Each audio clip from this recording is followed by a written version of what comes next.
This is a video that's focused primarily on planes, but what I want to work on this time is how we're going to make the rendering of planes and bringing them into the equation, how we're going to make that practical. And so you're seeing me just work out the contour lines. And for the most part, I'm using Vine charcoal, but I did switch to pencils there for some reason. But I'm not drawing anything here that's super difficult. I think I just wanted to get some precision down and make sure that I could see what the edges were actually going to be before I got too far in. But I'm going to, my former self, myself in the past, is going to break into the video and give you some real-time commentary on the state of the drawing and what the big ideas are. And then once he finishes talking, I'll break back in and do some play-by-play to just take you through the value portion of the drawing and the actual integration. So I took some time and I worked out the contour drawing for what I'm going to draw. Obviously, I haven't gotten to value yet. That's going to be the next step. But I also drew some lines in for the planar structure. And so this video, what it's for is to show you how the contour drawing, the planar structure, and the organizational shading all get linked up. So the contour drawing is obvious.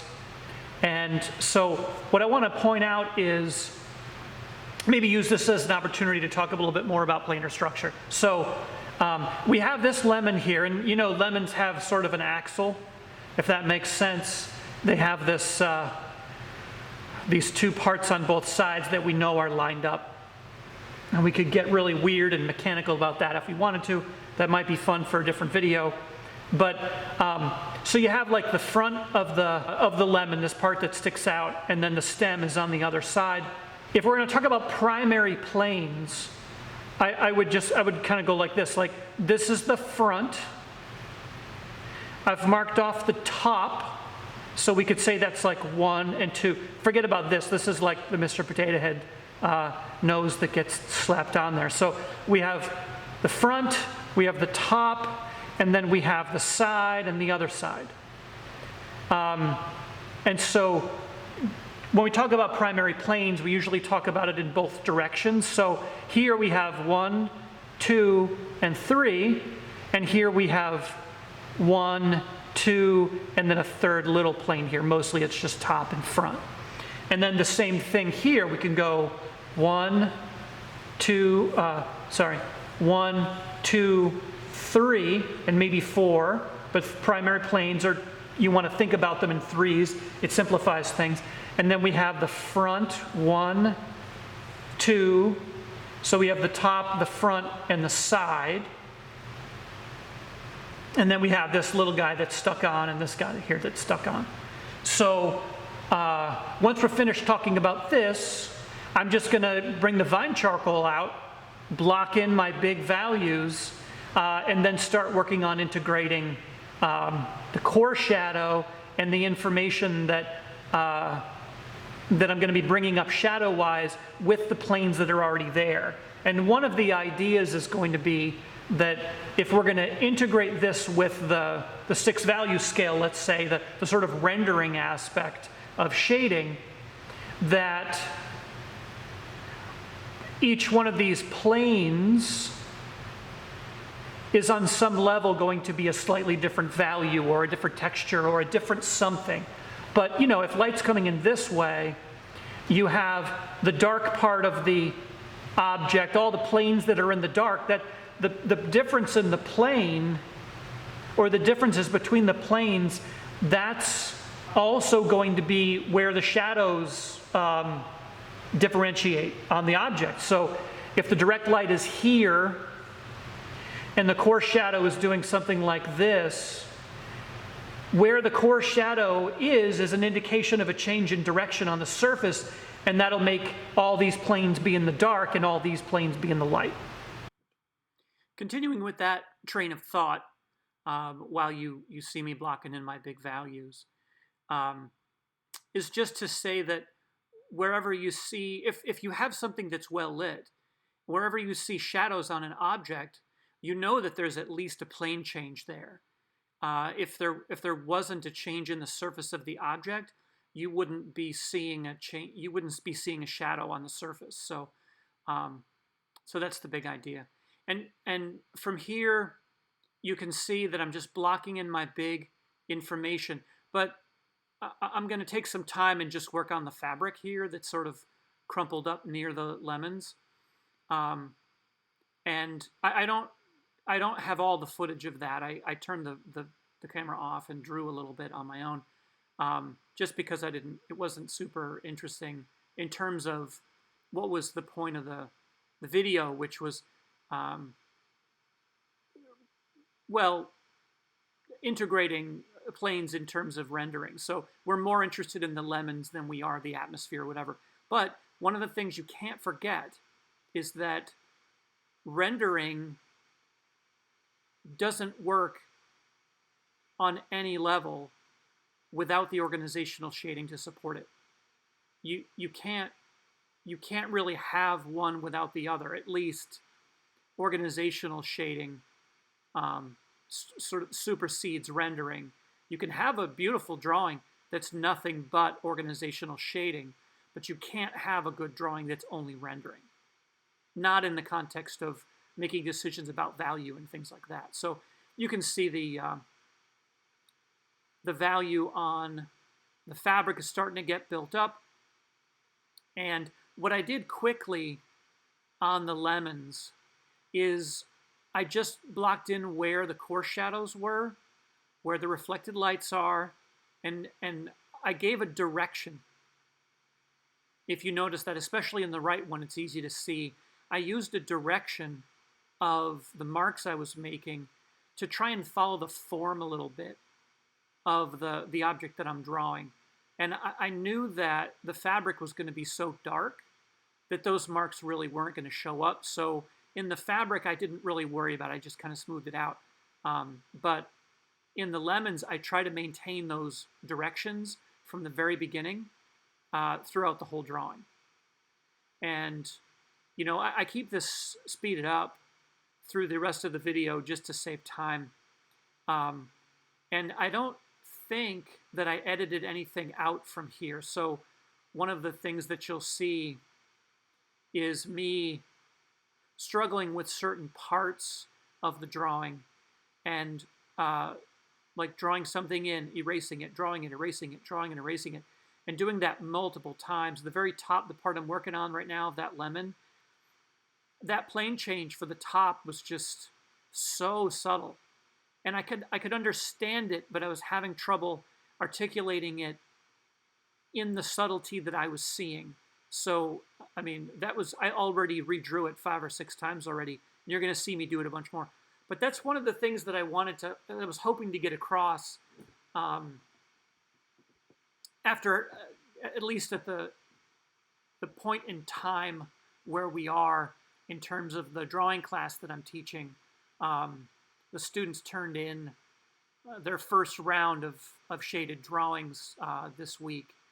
And one of the things that characterized most of them was that the students had a hard time spending time with their drawings. They could get the big shapes right, their contour drawings were good, but they didn't seem to understand like how to spend time and how to make that time worth it.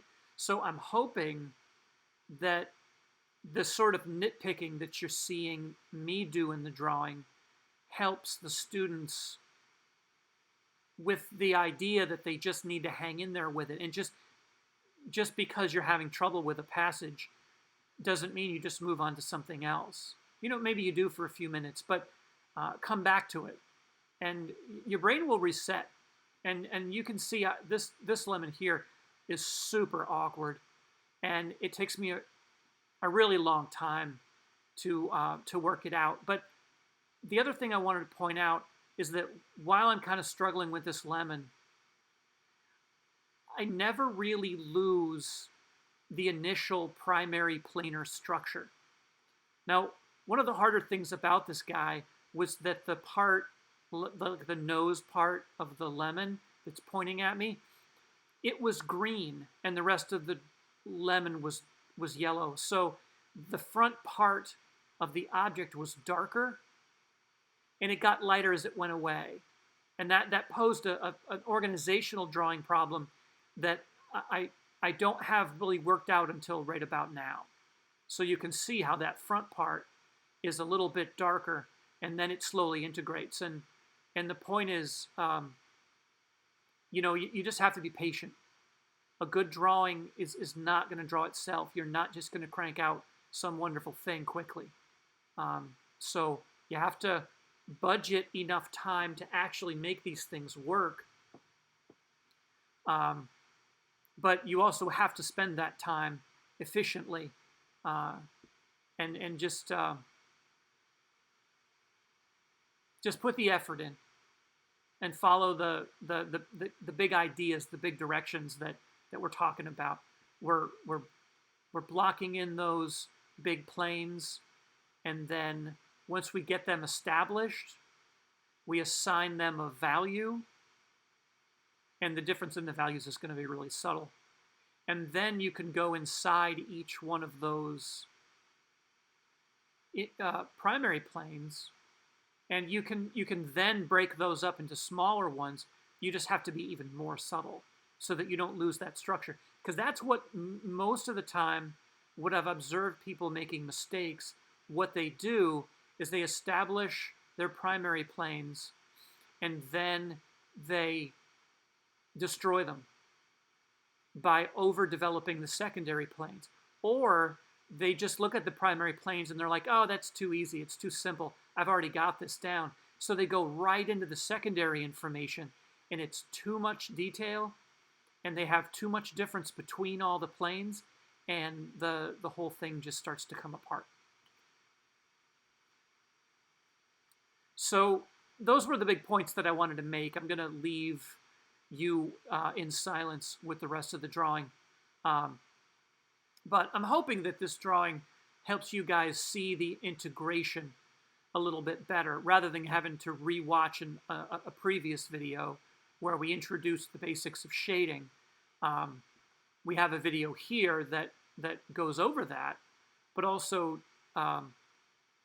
specifically is designed to help you through the thinking that's required when you go through drawing and just bringing planes into this otherwise, a couple of really round objects. Because the last thing I kind of want to point out that occurred to me as I was talking about the last part is that when we talk about planes and integrating them with your drawing, the concept of using planes to develop the information and to make the object sit in space stronger and do all these other things we've been talking about, that what we're doing is not like a specialized project where, oh, I'm going to draw planes today. This is fundamental. This is how you draw. If you go and watch the video on A Short Guide to Planar Structure, I try to make a big deal in that video about how the idea has been utilized by different artists through the ages. And while most of them are a little bit more recent, I use more recent artists and examples because they're just easier to see. But this is so fundamental.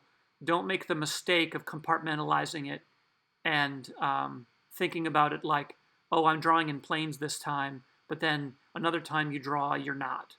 You should, whenever you have a volume to render, whenever you have space, when you ever have any of these things, you should always be keeping the idea of planes and planar structure very, very close to the thoughts at the very front of your mind.